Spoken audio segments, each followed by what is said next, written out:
On va parler du game design. de rejouabilité, mais comme l'a dit Jérôme, je préfère replay value.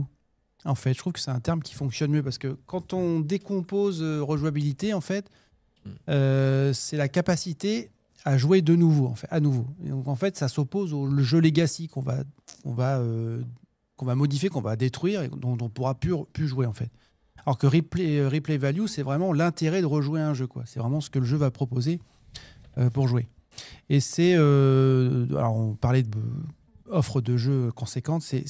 Malheureusement, c'est devenu un terme marketing assez fort maintenant, où on va mettre en avant sur les boîtes de jeux, voilà, dans mon jeu, il y a 16 factions, dans mon jeu, voilà, etc. On va vraiment insister sur cette rejouabilité. Alors, je vais dire rejouabilité, parce que c'est plus simple. Pour décider les joueurs à acheter, en fait. Parce qu'il faut se démarquer de la masse de jeux, et on va proposer des jeux en annonçant qu'ils ont une rejouabilité énorme, mais bon. Et là, je vais opposer deux choses. Je vais opposer la quantité et la qualité. Là, je dirais qu'il faut... Attention, quand vous achetez un jeu, faites attention à ça. Est-ce que vous préférez lire un livre de 200 pages qui va vous marquer à vie et que vous allez adorer, ou alors vous voulez lire 3 livres de 500 pages qui vont vous laisser un goût un peu amer dans la bouche, mais que voilà. C'est ça un peu, je pense, en ce moment, le problème.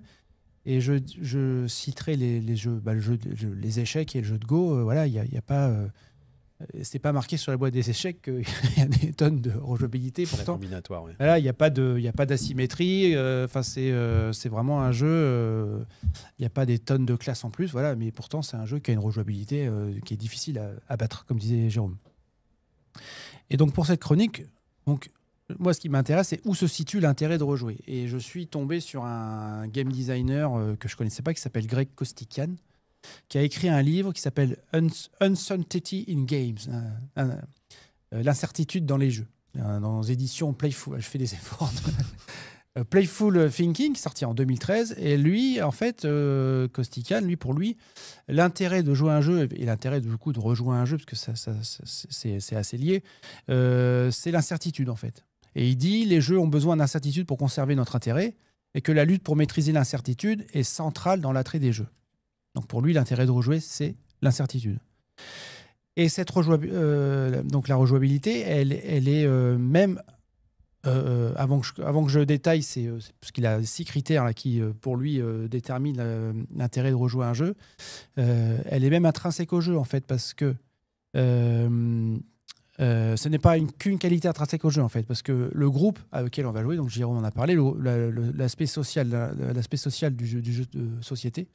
Alors, si vous jouez solo, forcément, il n'y a plus l'aspect social. Mais... Nos amis imaginaires. Vous pouvez vous inventer des copains, vous faites comme vous voulez.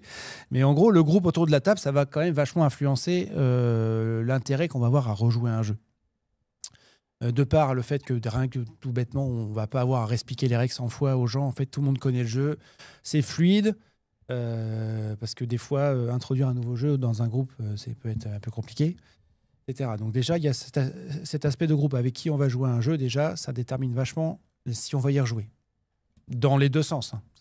On peut avoir envie d'y rejouer et on peut faire un jeu avec des gens et on fait « je n'y rejouerai plus jamais ». C'est fini. Et donc, Costikyan, il a 6 critères, lui, qui va pour déterminer l'intérêt de rejouer à un jeu. Le premier, c'est la performance physique. Donc c'est plutôt pour les jeux vidéo, parce que son livre est plutôt pour les jeux vidéo, même s'il parle beaucoup de jeux de société. Mais la performance physique, dans un jeu vidéo, ça va être la manipulation du jeu. Est-ce que je vais réussir à sauter ce pont dans Mario, etc. Et même si j'y arrive là, cette fois-ci, j'y suis arrivé, peut-être qu'au niveau suivant, je ne vais pas y arriver, etc. Donc c'est comme ça. Il y a un peu de ça dans les jeux de société, mais c'est vraiment des jeux de société qui sont très spécifiques, où on a des manipulations. Jenga, ou je ne sais plus comment ça s'appelle, la tour là qu'il ne faut pas faire tomber, enfin, ce genre de choses. SOS Wistiti pour le voilà. Ensuite, il parle de performance mentale, c'est l'incertitude du solver. Ça veut dire qu'on va rester sur des énigmes qui vont nous laisser dans l'incertitude de les résoudre. Donc, il cite Unlock, par exemple, même si Unlock, justement, c'est intéressant cet exemple parce que on peut rester longtemps sur des énigmes d'unlock. J'ai jamais fait d'unlock, je ne sais pas si c'est super dur. On peut rester très longtemps sur une énigme, mais j'imagine qu'on peut rester un moment sur une énigme, quitte à rejouer même parce qu'on n'a pas réussi, etc. Par contre, une fois qu'on a réussi l'énigme, malheureusement, il n'y a plus d'intérêt à refaire parce qu'on on a résolu l'énigme. Et c'est pas la même chose que la profondeur du jeu. Hein. Ça après la profondeur du jeu. Il y a l'imprévisibilité des joueurs, même si on joue avec le même groupe. Est-ce que José va m'attaquer comme il fait toujours au tour 4, ce cochon? Ou alors, est-ce que Nathalie va encore rester dans son coin, etc. Enfin, voilà. Nathalie, c'est pas Nathalie de notre service. Hein. J'aurais dû... Josiane, j'étais sûr de ne pas tomber sur... On a tous une Josiane ou une Nathalie proche de nous. C'est ça. Voilà, donc on ne sait pas ce qu'ils ont dans la tête, donc on ne sait pas comment ils vont jouer. Donc il y a une incertitude qui se met en place. Et les situations se renouvellent à chaque fois parce qu'on joue avec des gens. Donc forcément, si on change de groupe, ça renouvelle, etc. Et je sais plus, je crois que c'est Bruno Feiduti qui disait que lui, ce qu'il essayait de faire le plus possible dans ses jeux, c'est créer de l'interaction entre les joueurs parce que c'est vraiment ça qui suscite l'intérêt pour un jeu, c'est quand il y a beaucoup d'interactions entre les joueurs. J'espère que c'est bien lui. J'espère qu'on va pas recevoir une lettre. Je pense. Non, ça ressemble d'envoyer une lettre. Oups. Le 4e critère, c'est le hasard. Alors ça, le hasard, c'est un sujet qui est assez sensible chez nous. Enfin, pour moi, en tout cas, quand on parle de game design et de hasard, ça. Mais c'est vrai que c'est une grande source d'incertitude souhaitable si on a des garde-fous et qu'on n'y va pas trop franchement. Le hasard, pour moi, c'est une espèce c'est du sel qu'on met à la fin d'un plat. Il ne faut pas en mettre trop. Si tu en mets trop, c'est pas bon, etc. Donc, voilà. C'est intéressant parce que ça renouvelle les situations. Ça amène ce petit stress de est-ce que si je lance ce dé, je vais réussir mon truc, etc. Bon, ouais, c'est vraiment intéressant. Et ça a aussi un effet que je n'avais pas soupçonné, mais que j'ai lu à plusieurs endroits, c'est que ça a un effet de nivellement en fait, du niveau des joueurs. Et ça, c'est vachement intéressant du coup.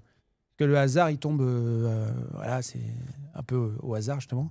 Et ça a un effet je crois qu'on peut assez mesurer, qui montre que des joueurs de niveau, niveau différent, ça nivelle un peu le niveau pour que il n'y ait pas cette disparité trop importante dans un jeu. Ensuite, il parle de complexité analytique, et là, je pense qu'il y a beaucoup de jeux qui se retrouvent là-dedans. Dans les jeux où il y a une grande profondeur stratégique ou tactique, ou même en jouant beaucoup de parties, on va en dire, ouais, comme disait Jérôme, on a encore envie d'aller plus loin, de creuser encore dans le jeu, parce qu'il y a encore plein de choses à découvrir. Et même d'un point de vue mental, des jeux où c'est tellement complexe qu'on n'arrive pas à tout cartographier, à se dire, ouais, on ne voit pas au bout de 2-3 tours ce qu'on va faire, quoi. C'est tellement vaste, tellement complexe. Je pense qu'on a fait des jeux comme ça ici où on a un peu de mal à... Et ça, c'est vraiment souhaitable, je pense.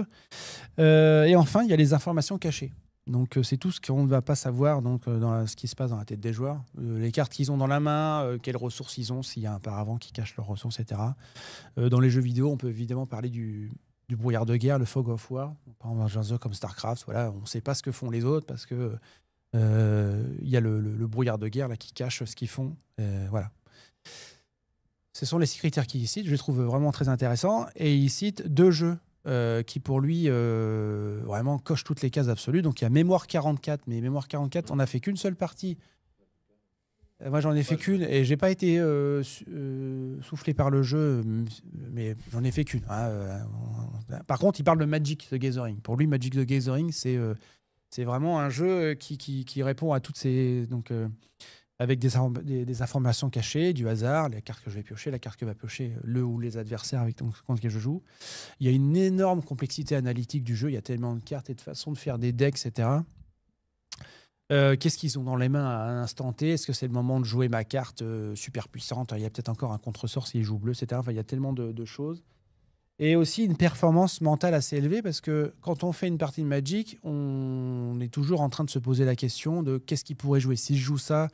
On a aussi parce que c'est beaucoup de metagame, donc on a une connaissance assez dingue du jeu, même des cartes qu'on joue pas. En fait, tellement quand on joue beaucoup à Magic, on voit les cartes qui sortent, etc. Et on a une espèce on analyse à chaque fois, on se dit mince, est-ce qu'il a ça dans son deck, machin, etc. Voilà. Donc pour lui, c'est un exemple très intéressant d'incertitude dans un jeu.